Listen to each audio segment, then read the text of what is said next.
This is the Working Writer Podcast, episode 47. Hey, welcome to this episode of the Working Writer Podcast. We are right here. I know we've been gone for a couple weeks. We'll make up for that, but I'm glad you're with us because if you're looking for a little writing motivation or just want to hear how other writers do what you want to do, hey, you're in the right place. And I am your Cyclopsian host, Brad Staggs, along with producer Dave Bonnell, who I'm sure at this point can see just fine. Yeah, the last thing I heard you were reading was an eye chart. It's true. It's true. At least half of it. Yeah, Brad had a little mishap, what do you call it, a senior moment? Well, when you're old, all of a sudden, as I've discovered, your retinas like to detach from your eyes. And so my left retina detached from my eye, and I went blind for a while. Hey, we've all had that happen. And I asked them how much the bionics would cost now. Is it still $6 million, or has the price gone up? Inflation, tariffs, all that stuff. I know, and we don't make the electronics ourselves anymore. We're just losing it. When we can't make our own $6 million bionic eyeball, we have lost the trade war. We have, but it's kind of fun. I've been getting ready for some other shows that we're doing, and I've been doing some research and kind of going back and looking at stuff that was made in the past or written in the past. And that was kind of a topic I wanted to bring up to you today. Yep. Have you ever gone back and reread stuff you had written years later? And what's your opinion on that? I'm always rewriting something, but I'll have to show you, and you'll have to put it up there. I have an entire folder on a drive, which is just what I call the writing morgue, because all it is just stuff that I started and then never did anything with. And every writer has this. We all have it. I have notebooks that are just filled with, oh, this sounds like a good idea, or the notes on the notes app that you just put in every once in a while. Oh, here's a good idea, and then never go back to. As a matter of fact, I've got. Try not to push myself in the eye with the glasses. There's always. There we go. There's always new stuff that you just start writing out, and it never leaves the phone app. Well, have you? What I guess I should have been a little more specific on that. Have you ever something that you wrote and was finished years ago? Do I go back to it? Yes. And have you ever gone back to it and been like, "That's crap," and read the script? And you're like, what was I doing? Yeah. I've done that many times.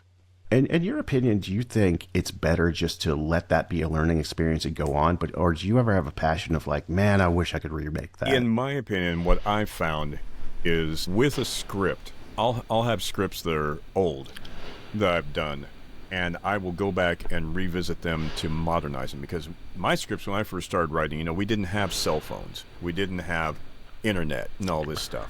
So my old stuff, if it got made, it would have to be a period piece. So yeah, there's going back and trying to figure out how to modernize some things. Yeah, there's a lot of like horror movies or just different thrillers that like would not work in modern time because it's like I'll just call someone to help me. Well, the old horror movies. You always have to. The old horror movies, and mind you, I was raised. I was raised on original Halloween. I was raised on the horror movies of that. Well, actually, if you will remember, because you're from Indiana, Channel 4 WTTV. Every Saturday evening had horror movies with Sammy Terry. Sammy Terry, yes. And it was the great Universal. Svengoolie. Yeah, it was the great Universal movies. It was the good stuff. But you'll notice that when they redo those old movies, and they've redone The Mummy with Tom Cruise, which I'm not even going there. They've redone Frankenstein now I don't know how many times. They got another one coming out. Yeah. They're doing The Bride with Christian Bale is playing the monster, and I watched the trailer, and I was a fan of Del Toro's take on it that he did for Netflix. I thought it was fine, fantastic film, very good for a take that he does. But I watched the other one, and I'm like, I don't think this looks like a big mistake. But you'll notice that they all have to be period pieces. Because you can't update them to today's technology and make them work, right? Because we have instant communication now. The funny thing is, I read an interesting article talking about why Back to the Future has held up so well, and they said one of the key moments that they do, because you go back and watch certain films, the way it's it'll fade up and it's set, like it'll have the flashback at the beginning and then it'll fade up and say present day. Right. Well, if it was present day in 1985 and you're watching it in 2025, you're like, this looks terrible. But the fact that they specifically say 1985 makes it a period piece, and it still works anytime. Well, it also, one of the things you have to remember, now mind you, that was my senior year, and so I was the audience for that film. And I'm going to get a lot of heat with what I'm about to say, but for me, it is still the greatest trilogy ever made. I just recently, because my girlfriend's Chinese and she has not seen a lot of American things, and I showed the kids it and they liked it.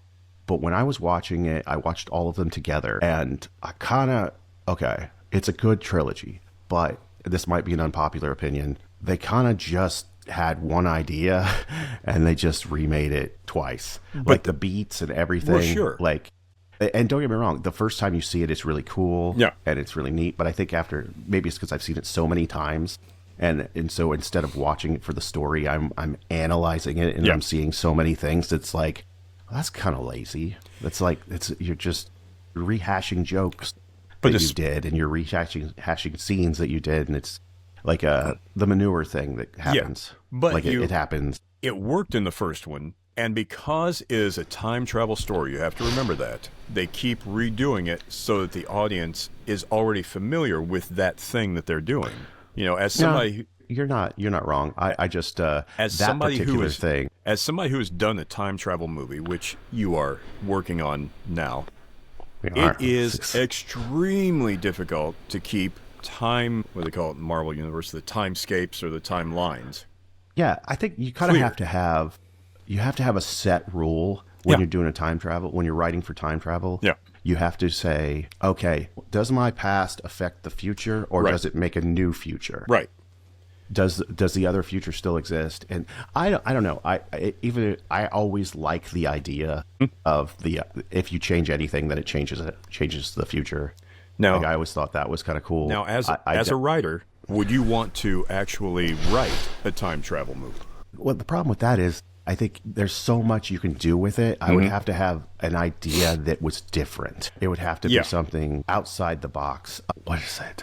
There was one recently. It was on a couple years ago. I think it was on Prime. And the idea was that they drafted people from the past to fight a future war. Yeah, the what's his name? Arnold Schwarzenegger's son-in-law was in it. Chris Pratt.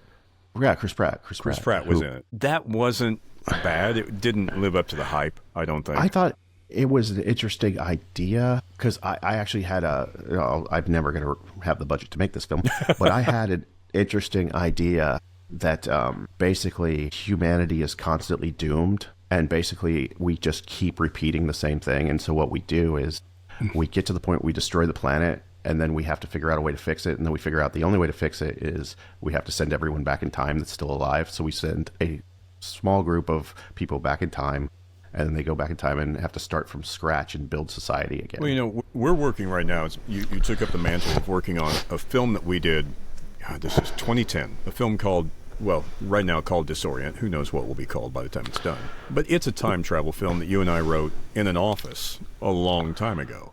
Yeah, 2010, 2009. Yeah. And that's kind of what sparked this conversation today, is going back and reading it and being like, why did we do that? I would have said this in different ways. I would have said this a different way, or like, this doesn't necessarily make sense, or this is like too complicated or not complicated enough. Like it's like now it's very interesting because it's there's not a lot of dialogue in it. So a lot of beats and moments can be changed and edited, and kind of you can shape the story to be a little different than what you anticipated. But if we would have had more dialogue heavy scenes, I feel like it probably would have hurt it, because we would have been pigeonholed into this is the only way this can go.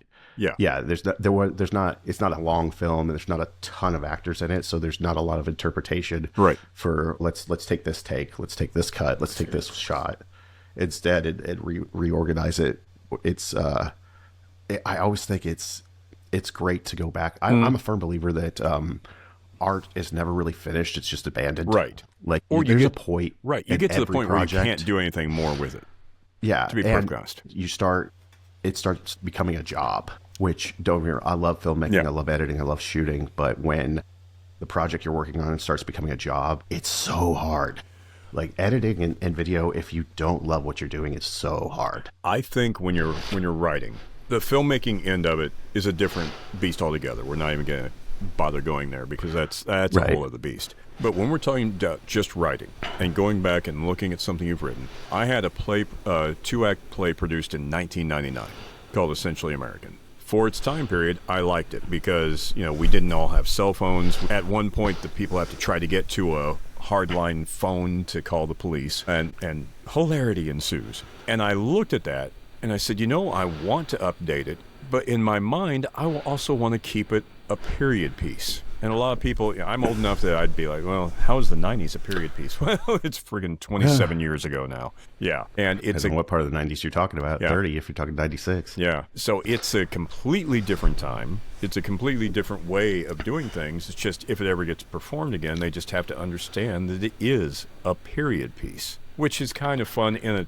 and of itself, because then your costume designers and set designers can get into that period of doing things. Whereas trying to say it's now modern, in my opinion, and again, I may get heat for this, the 2000s, with very few exceptions, don't really have their own period, if you will. They have cell phones, they have the internet, they have modern technology advances. But the clothing comes from the 70s, the 60s, the 80s, the 90s. We're just now getting to the point in the 2000s where we're saying the aughts. Before that, it was just the 2000s.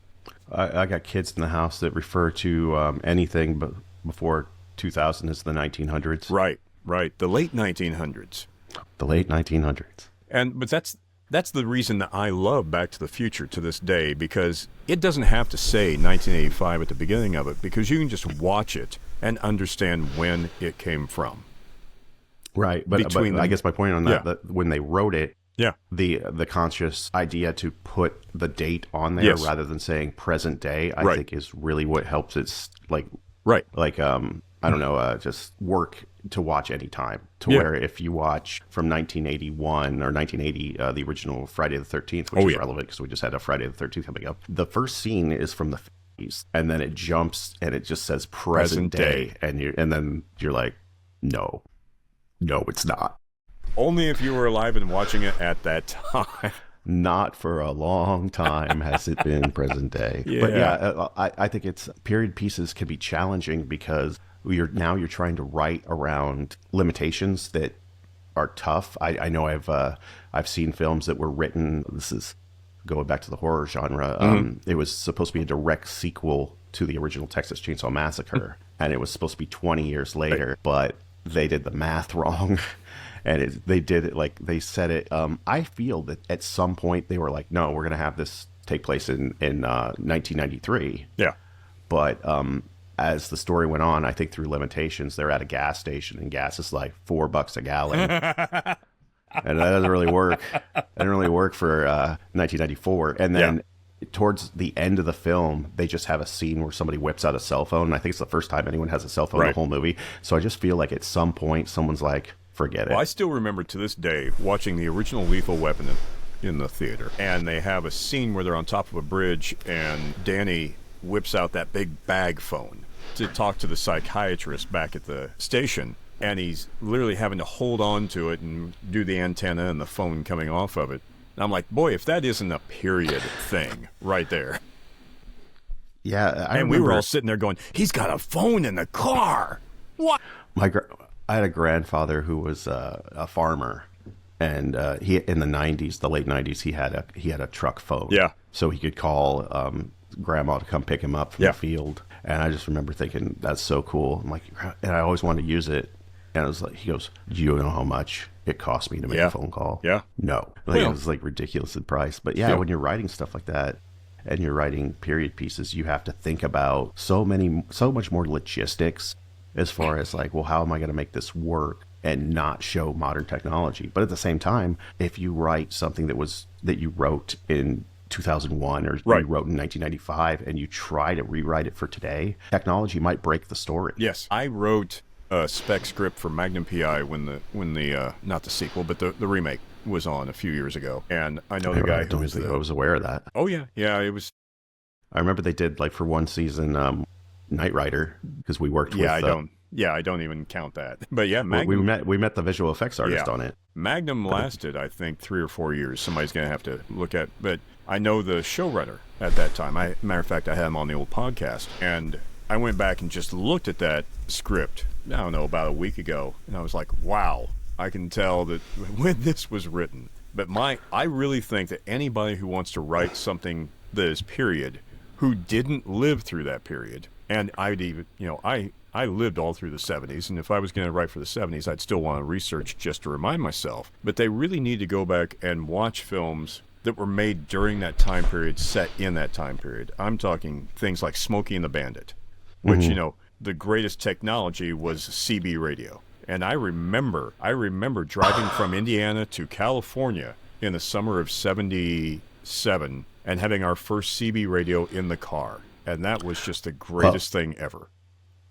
Also, like, that movie you can't make that movie today because Coors beer, you could buy it anywhere, so it's not a big deal. You kind of can, because I base episode 2 off of Smokey and the Bandit. It's called Smokey and the Bandage, and I'll give you a rough outline of what my thought process is. Now, tell the people episode 2 of Catfish Indiana, which is my animated show that I'm currently writing, and hopefully going to start having episodes pumping out here later in 2026. That is the goal. That's the goal. But it's kind of think of a kind of a small town Indiana Family Guy-ish type show. But episode 2 is called Smokey and the Bandage, and it's based on most states around Indiana. Marijuana is legal now. Right. It's legal for recreation, so it's not uncommon for people from Indiana to sneak over the border to buy something and come back. So that's kind of the concept of my Smokey and the Bandit. Right. Is rather than going to pick up Coors beer, they're going to pick up marijuana and try to get back. And I have like my own version of Buford T. Justice as, the Smokey guy. I have because it's kind of well known from people I know. Casinos used to be illegal in Indiana too, unless they were on water. And so you had to go to Michigan to go to a boat, they used to go to New Buffalo, and there's some casinos up there. Now there's some in Michigan City and areas, so they don't have to go there as much. But people, anytime they crossed over to go to Michigan for any reason with an Indiana plate, as soon as they came back, they got pulled over. And they're like, what are you doing here? Are you buying marijuana? Blah, blah, blah. And that thought got me thinking about, that kind of reminds me of like a modern day telling of Smokey and the Bandit.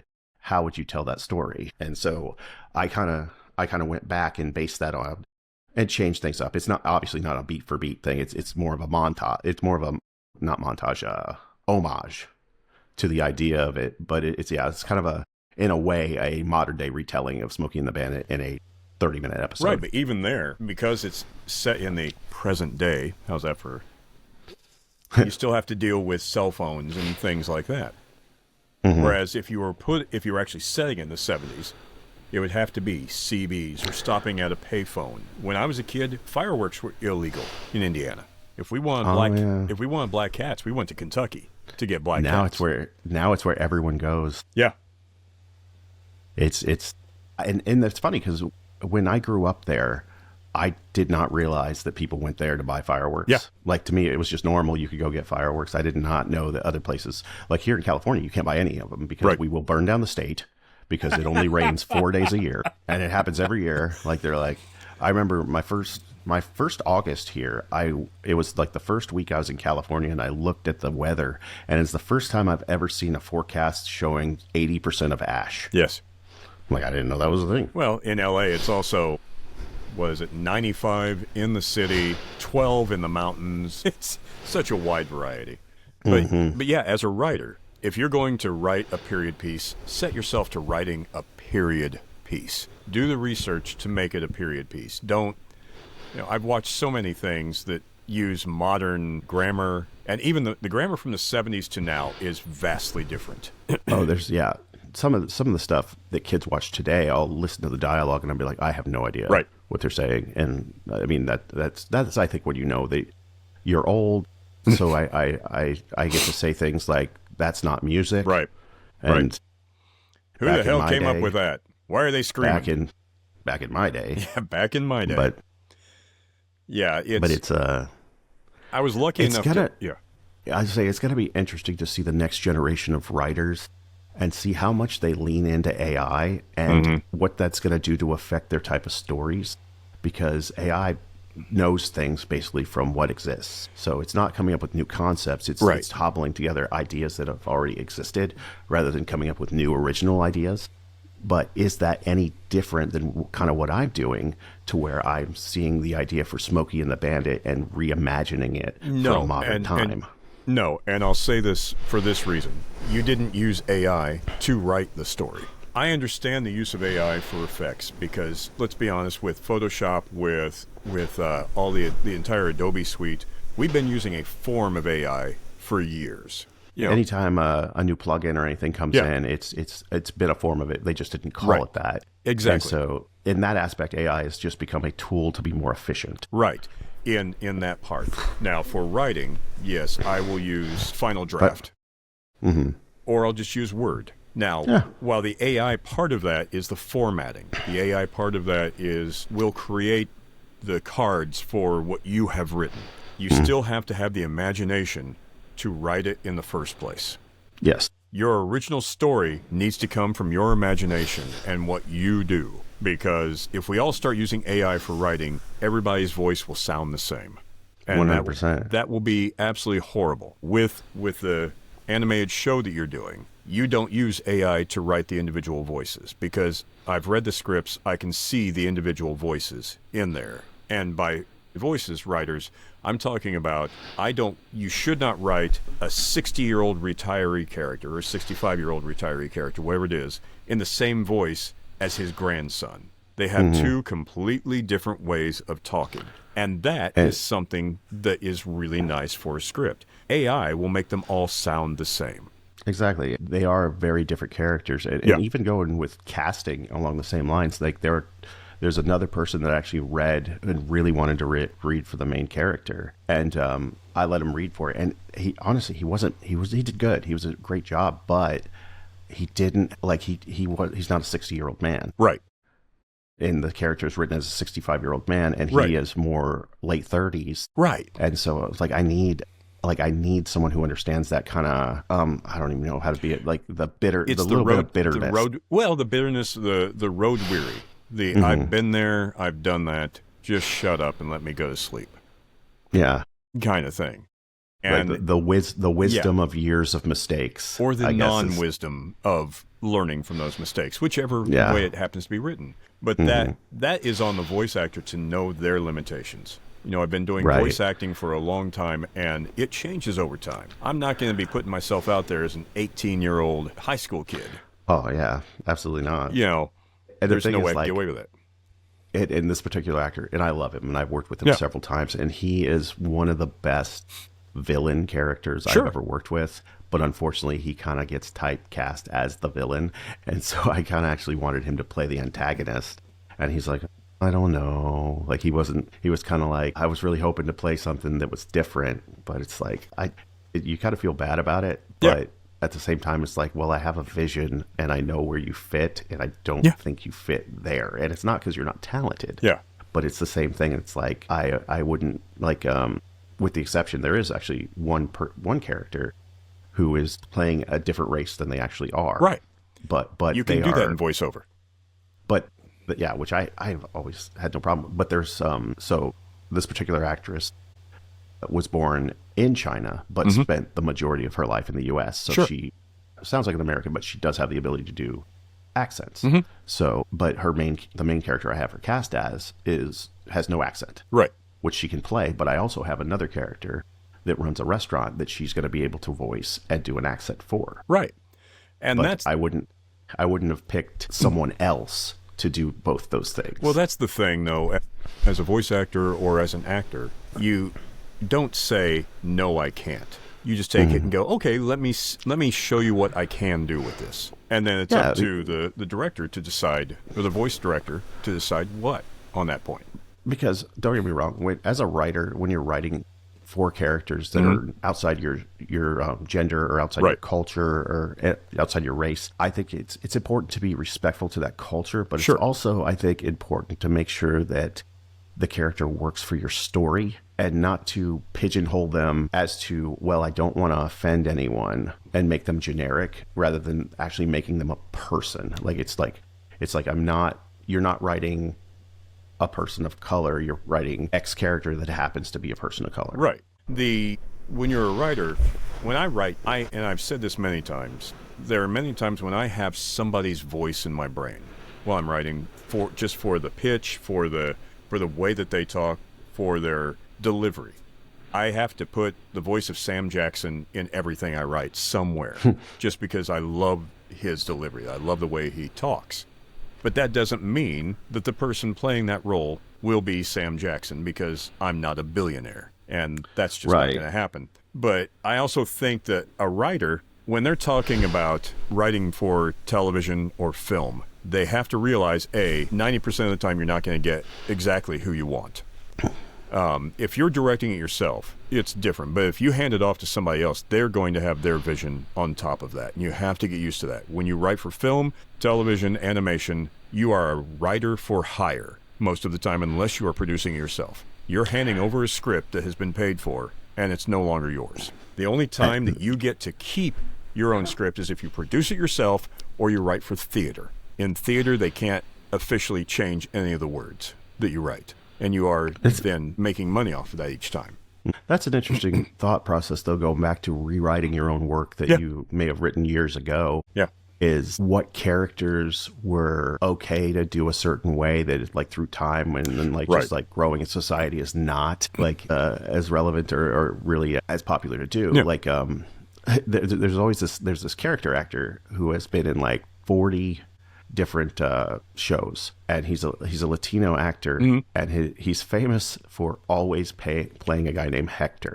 They said he's been in like 12 different like popular shows, and he always plays a guy named Hector, which is kind of interesting. But like, at the same time, I can see as like someone who's kind of does smaller parts, it's like, it's a living, but also like I kind of want to grow. I want to not be a gangster like Hector anymore. I want to be maybe Hector the businessman, or Hector, And I'm not going to say anything about pigeonholing somebody, because my God, we grew up watching it happen on TV. All the TV actors from our childhood shows couldn't get jobs in anything after. The entire, and it's going to be but the entire Gilligan's Island folks didn't do anything from then on if it didn't have some play off their Gilligan's Island characters. And going into the 80s, a lot of the TV show actors were really afraid of being typecast. We talk about the original Magnum P.I. We talk about Jim Rockford in the Rockford Files. Michael J. Fox. Yeah, Michael Family J. Fox. Ties. Like he's one of the ones that broke out of doing it. And that's thanks to writing. Good writing. No, that's thanks to the greatest trilogy of all time. Oh, the greatest trilogy. Yeah, we could just come back to that. But I'll bring it back full circle. But I give him credit for Teen Wolf. Yeah, unfortunately, too many people give him credit for Teen Wolf. But one of the things that what we're talking about in writing at this point is, and when I was teaching writing for my wife, who taught theater and English at the college level, I would go in and teach the playwriting portion for her. And I would go up to the board the first day when teaching writing, and I would write the word stereotypes on the board. Because we're all taught that stereotyping is bad. And in real life, in day-to-day life, yes, it is bad to just suddenly stereotype somebody because of your personal biases or your personal upbringing, if you will. But I would write stereotypes on the board, and I would ask them, who thinks this word is evil, thinks this word is bad? And every one of them would raise their hand to say how bad it is. But when you're writing, we have stereotypes for a reason. The case that I use is, if you're writing a superhero film, you're writing Superman, are you going to want an actor to come in and play Superman? Oh my gosh, sound like this. I'm Superman. That is not something that people will accept. I think it's one of the reasons that people would not accept a Superman film starring Nicolas Cage, because he is not the Superman stereotype. You want a Superman who has a deep voice and sounds like this, especially in the cartoons, because that is what is expected. Oh, hi. Hey, sorry to interrupt your podcast listening pleasure, but I just wanted to let you know that the Working Writer Podcast finally has a sponsor. That's right, our first sponsor. And our first sponsor is Fiberglass Freaks Batman Museum. That's right, I said Batman Museum. It is a museum dedicated to the 1966 television show. Adam West, the greatest Batman ever put on film. I will fight anybody for that. Burt Ward is Robin. It is a museum dedicated to that show. They actually have screen use props. Right now they have the number 4 Batmobile built, and that was a screen used Batmobile from the show. It is on display there. It's run by Mark Rakup, who owns Fiberglass Freaks, Warner Brothers' only official 1966 Batman replica builder. And I'm not talking about some little toy. I'm talking about fully operational, full-size Batmobile replicas that are fantastic. You can see them at the museum. He may even take you for a tour of the shop. Everything you could want from your childhood is at this museum, located at 525 East Market Street in Logansport, Indiana. It is worth the drive. It's worth the trip there. Everybody who goes there loves it. Say hi to Mark. Say hi to Abby, the manager. Great gal. It's a fun time. So when you go there, be sure to tell them that Working Writer Podcast sent you. So now, let's get you back to what you came for, the podcast. Or at least somebody who could carry off being Superman. Well, and if you think about it from a writing aspect anyway, Yes. every single character, Yes. the way you write it, you kind of create your own stereotype Right. with them, but not necessarily based on their race or anything, Right. but based on that character, because you say that character wouldn't do this, Well, that character wouldn't do that. And as that. a voiceover actor, you have nothing to work on except the characterization written by the writer and the look of the character when you see a drawing or you see that character for the first time. There's a great documentary out there called I Know That Voice, where they talk about when you're making a character, if somebody has big buck teeth, you've got to do something to make them sound like they've got the buck teeth in the way of what you're saying. It's not that you're trying to be stereotyped. You're like, that's a physical attribute. Or if they've got the big meaty mouth, you got yeah, the jowls and everything. Yeah. You know, you've got to be able to look at something and go, this is what this is going to sound like. Although I do love when they do, you hear a really deep, really great voice for like a radio voice, but then you look at him and he looks nothing. Yeah. Well, you look at like a good classic. If you've seen Wayne's World, I think 2, where they're going to be on the radio promoting and they hear Handsome Dan. And I love that scene because being an old radio guy, it is very much like that. If you're running the show, if you're interviewing somebody, you've got cart decks, you've got to get ready, you've got this and this and this, you got to get ready. Even like when we worked at the station, you still have a computer. You have to look at what's coming up. You have to go, okay, I can put attention over here. An old school DJ is a classic example of being able to do one thing and think another way. You have to be able to. And you could write that as that whole stereotype of like a face for radio. But that's the thing that I was going to say is you have to know the stereotype. You can't just say it's completely evil. You have to know it before you can break it. Very true. If you don't know what the stereotype is, you don't know how to go against the stereotype. The movie, and we've talked about it before, and I can never... Pulp Fiction is a movie of stereotypes. It is. It's a very, very, really a retelling of a lot of genre pictures from 20 years prior. So, that's actually really a relevant topic of how that's written, because a lot of that pays homage to styles from the pulp fiction, the time period. The pulp area. And, you want to talk about stereotypes when you go back into spaghetti westerns, which I love watching spaghetti westerns just because they're so much fun to me. But they had an actor named Eli Wallach, who was a New York Jewish actor, a stage actor, come to Italy and play a Mexican gangster. With the face makeup darkened and the bad Mexican accent and everything. I think probably one of the greatest performances of all time that no one talks about is John Wayne playing Genghis Khan. Oh, my God, yes. Oh, my God. And you know what? A lot of people, and I've heard this, people talk about, well, you're taking away jobs from various actors. And I've kind of been on the fence about this. I'm a kind of a believer of the whole idea of acting is becoming someone else. Yes. without being offensive, Yes. obviously. But I think Ridley Scott said it best. I feel like it was him. Now, I'm sorry, Ridley, if I'm misquoting you. You can just don't send your attorneys after me. Well, he But I does. think He does listen every week, so he's waiting for you to say Well, his name. you know, he gave me notes on last week's show. That's true. So, It's true. That's why it didn't go out. He said, Brad right. can barely see. You shouldn't post this. Yeah. But The eye patch was throwing him off. I know. He did an interview, and I believe it was about gods. It's like gods in something, like an Egyptian movie, like gods of something. Oh, not gods of Egypt, monsters, but yeah. Maybe Gods of Egypt was Okay. was the thing, but I think it starred Christian Bale, and people were like, "That should be a Middle Eastern person." They're like, they kind of were like, went after him in an interview. It was like, "Why are you casting this, white male in this role?" And he said, straight up, was like, hey, "This movie cost $153 million.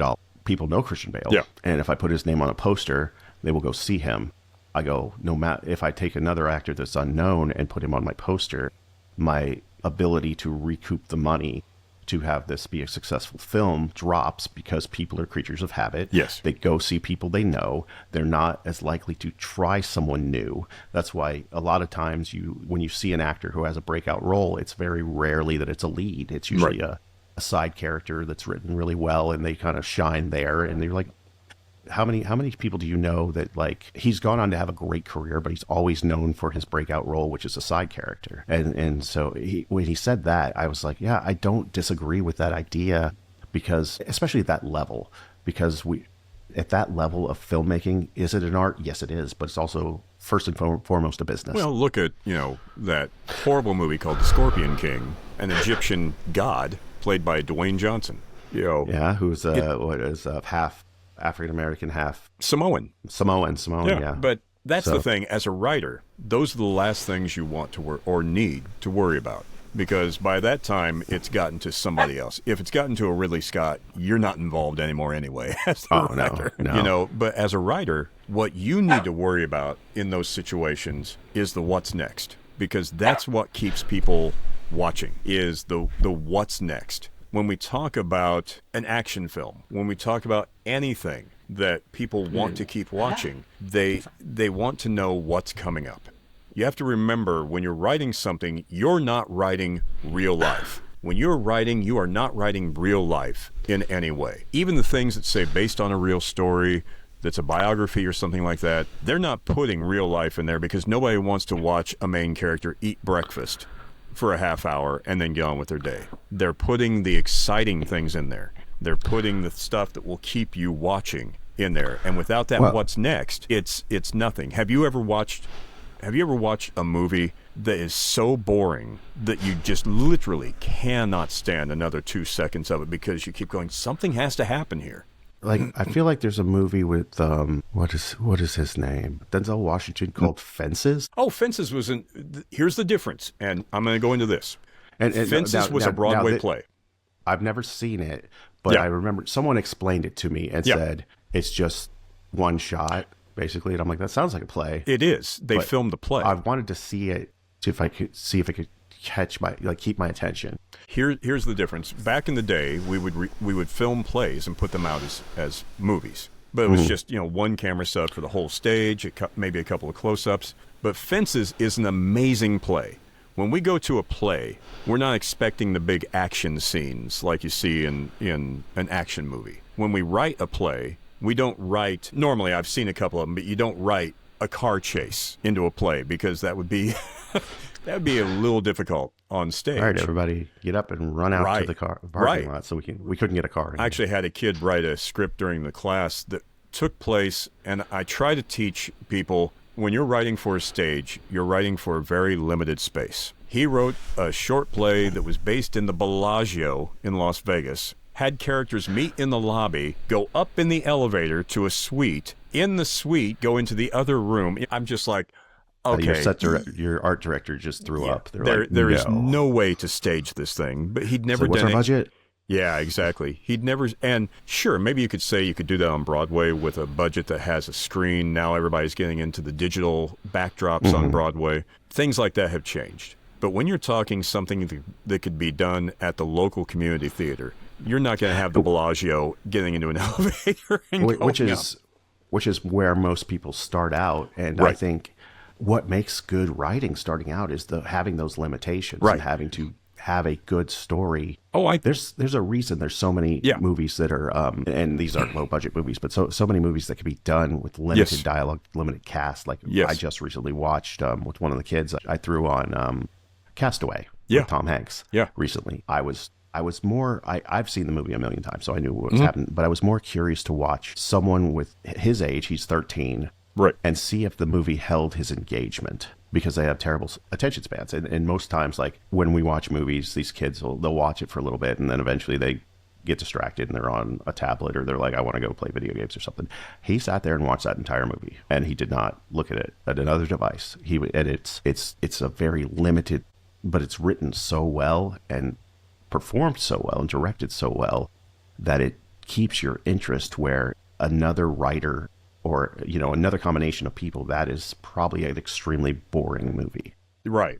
But going back to the reason that somebody would say that Fences may have been boring to them or just not liked it is because it was originally a stage play. And when they made the film out of it, they did not change a word, because it is just it's an August Wilson play that is revered. So they didn't want to change a word. And in order to get the permission to put it on film, they couldn't change anything. But when I go back to my play scripts, because I've written 5 full-length plays, and I say, boy, I'd like to make this into a film. You can't just one for one take a play script and make a film of it unless it's very popular like that. Or Hamilton, which they were able to do, and it made a lot of money. But with Essentially American, I actually wrote a film script for it, and all of a sudden I've got outdoor scenes that I can have. I can have people pulling up in cars. I can have people going to different rooms. It's just a whole different way of writing. But one of the important things to keep in mind with any kind of writing, I don't care what it is, humans want some conflict. You cannot write you've never seen anything that you will keep watching without some kind of conflict in it. It doesn't have to be a fight. It doesn't have to be this or that. It could be like most plays are, which is a conflict of emotion, conflict between one person or another, a person themselves. Well, an interesting story. Like you could write a story about going to the grocery store, right? But if your story is, I went to the grocery store, I got what I needed, I came home and I cooked dinner, nobody cares. That's not a story. No, nobody cares. But if you go there, you get a flat tire on the way. They don't have this certain type of spice, so you have to go somewhere else. Right. And then you get there, and your significant other is on their way, and you promise to have this big dinner cooked, and you're like rushing and trying to. Then the stove goes out or the power goes, something happens, and you have to find a way to cobble together this meal that in the end turns out right. That's the journey. That's as the story. You were saying, that's the having art. A flat tire. Well, if you add, oh, by the way, it's pouring down rain when you have that flat tire. All of a sudden, it's a human story that we can all relate to, because if you've driven, you've had a flat tire at some point in time, and then you imagine it's a flat tire and it's pouring down rain. And, you had the outfit on that you thought looked so good for that dinner later on because you were just running to the store. Yeah. But when you talk about conflict, there's what's called the conflict equation, which I really love. And I honestly can't remember which textbook I got this out of. If my wife was here, she could tell me chapter and verse. But there's a conflict equation that I want everybody to write down, because this will save you a lot of time. Desire. So somebody desires something. I desire to go to the store. Plus obstacle. So that obstacle is flat tire in the rain. Desire to go to the store. Now you have a flat tire in the rain. Times lack of compromise. So I'm headed to the store. I've got a flat tire in the rain. Damn it, I'm getting to the store, so I'm just going to walk from here because I can see it just right over there. Equals conflict. And if you take that and just multiply it out, you have a simple desire. I have the desire to go from point A to point B, plus an obstacle. Something gets put in your way. An alien being comes down while you're going from point A to point B and tries to kill you. Times lack of compromise. I'm not going to let that alien kill me and my entire family. That is a conflict on the grand scale. And you can take that equation and take it down to smallest things. Desire. I have a desire to get on here and record a podcast with you today. Obstacle. We have one guy who has a problem with his internet and can't be on here. Times lack of compromise. I'm not doing anything if we don't have the whole thing absolutely perfect from the beginning. There's a conflict right there. It can be anything, but that equation will get you to a conflict. And there is not anything, whether it's a biopic, no matter what it is, that there has to be a conflict in there somewhere, or else there's no story. And when you're writing, especially if you're taking a book and then converting it to a script, there's so much dead weight that you have to take out, but you still have to try to teach the characters. Like I just recently, speaking of Stephen King, I just recently sat and watched The Long Walk, which now I must go back and read because I watched it. I was very interested in the thing, but I also wanted so much more backstory on what was going on. And I'm sure the book elaborates on that and gives you a little bit more of what's going on, because I'm curious of this world that was being built, because you're kind of like trying to figure it out as you go. Right. But it's an interesting concept. If you haven't seen the film, I would go see it. But a classic example for me from the King genre is still The Running Man, because I read the short story long ago from the Bachman books and loved it. Then I saw the Schwarzenegger Running Man, and it has zero to do with the book. I mean, zero. And I saw the movie before I read it, and I'm like, this is the greatest movie that's ever made. Jesse Ventura needs to star in everything. Yeah. You still up on that one? Yeah. I love Jesse. But have you seen the new Running Man? No, but I hear it's closer. It is to the book, but I have it. I think it's on Paramount Plus. Probably. So it's in my queue someday when I have a little bit of time to sit down and check it out. It's closer to the book. There are some differences that I didn't like just because I loved the book so much, but it is much closer to the book. And friend of the podcast, Katie O'Brien, is actually in the new Running Man, and I enjoyed it. She's not. Is she running? Does she run in it? She actually is one of the runners.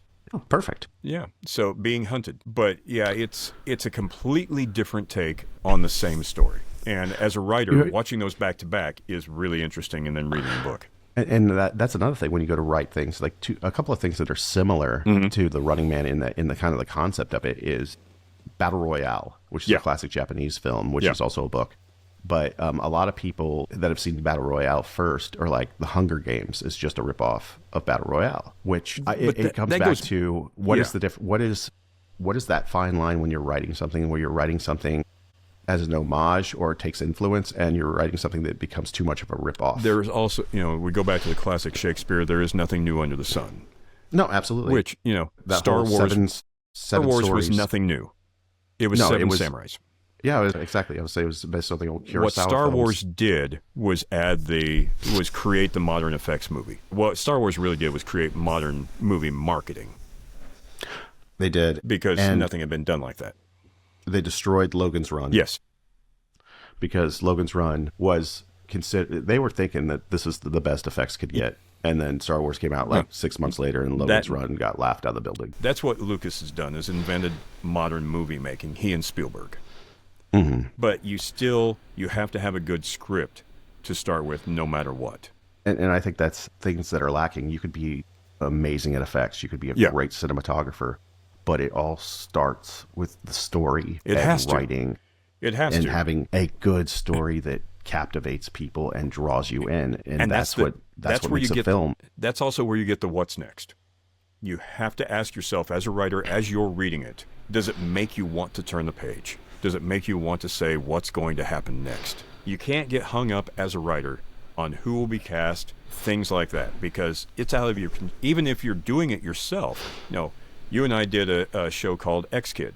Decent script, but I couldn't get hung up on who was going to get cast because we had a female come in and read for a male part who was much better than anything that I could have found. And so immediately end up rewriting for the female. And that happens when you're... I'm always a firm believer when you're writing things, obviously write to what you have, but also have an open mind in case, I always hate it when they're like, I wrote this specifically for this independent actor. It's like, you're using, I know so many people that are great filmmakers, but they use the same characters. Absolutely. Because they use the same acting core. Yes. So rather than writing the story they want to write, they write a story they are 100% sure they can make, but it also feels so similar to everything else.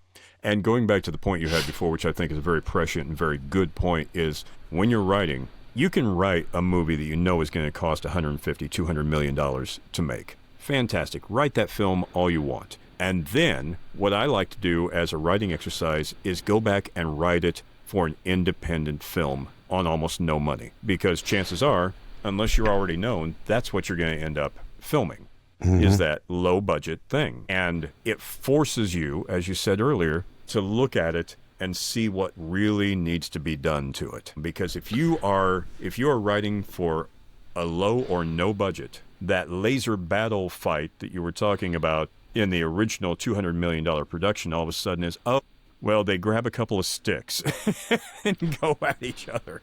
You know, it makes it a completely different film, and you're not stuck trying to say it has to be this big. You know, we're working on a movie now that was filmed 25 years ago, and the technology didn't exist at the time for what was wanted for the film. And you've seen the footage, you know that now. But now, with the advancement, 25 years later, you're able to do some things with it. There are still limitations, but you're still able to do things with it. Yeah, there's going to be some limitations here and there, but one of the things I have to be very cautious of is, as I'm reading through the script, the original script, that I don't even know when that was written. I assume it was written 2000. Before. Yeah. It was written 2000, so about a year before the filming started. So I have to take into account the timeline for it, but I also, as I'm doing effects, I can't do something that doesn't match. Right. And like to the point where I was like, the test when I did actually threw as much grain and as much like digital noise on it to try to match it as possible, so it didn't look too clean. Right. And I'm like, this is gonna be fun. This is gonna be a challenge. But that comes down to keeping the story at its core. Yeah. And like, don't try to over polish it with effects that aren't gonna look right. Right. Like it's still when it comes down to it, the script it's a solid script. It's based, and it's a comedy, low budget sci-fi film, and that's how it's going to have to be treated. It can't not be treated like it had because of what we can do now. Because with the effects I can do now, if you took that film and made it today, but then went back in time and showed it, it would look like $100 million film in 2000. Yeah. So yeah, it's having to go and take that footage and put it out in a modern time. You still have to take that script and deal with it as it is. There's going to be some parts that aren't relevant anymore, or some parts that maybe don't make sense to a newer audience. But that comes with when you write something. It is sometimes the lesson is don't. Which I don't want to blame anyone for this, but when you put it out and you write it for a certain time period, get it out as fast as you can, or as close to that time period as you can. There are things that I've done a film before that is fun, but there are several references in it that are time period references. It is a movie of a time period. And especially in the 80s and 90s, we were doing all, you look at the naked gun and the funny stuff from that time period. There are a lot of references from that time period, and you have to understand those references to get that. But that's also a very specific scripting thing. That was what was in there. But what it comes down to is everything has to start with solid writing. You can't just, people talk about Best in Show and the stuff that they did by just turning on a camera. I guarantee you, though, to do the edit of something like that, there is a script supervisor on set writing down literally everything that was said so that they go back and do the cut later. It's the old saying that the more time you spend in pre-production, the less time you're going to spend in post-production. Exactly. Well, you look at things like the original Terminator. Half of that film was guerrilla filmmaking on the street. Mm-hmm. But again... But it was still planned out. Yes, they had it entirely scripted, entirely storyboarded. It has to start with a solid script. Well, folks, we want to thank you for joining us today. Sorry we've been gone for so long. Not going to happen again, I promise. If you want to write us here at the Working Writer Podcast, please, workingwriterpodcast@gmail.com. Wherever you're watching or listening, give us a comment, give us a rating. Hopefully it will be good. We would appreciate that. Follow us on our Facebook page as well. Now we also have TikTok, the TikTok. As an old guy, I have to say the Tiki-Talk. So follow us there. Until next week, make the most of what you're doing and keep writing. Remember, pay your bills at all times. Write for your soul, because that's what you have to do. So until next time, get to writing.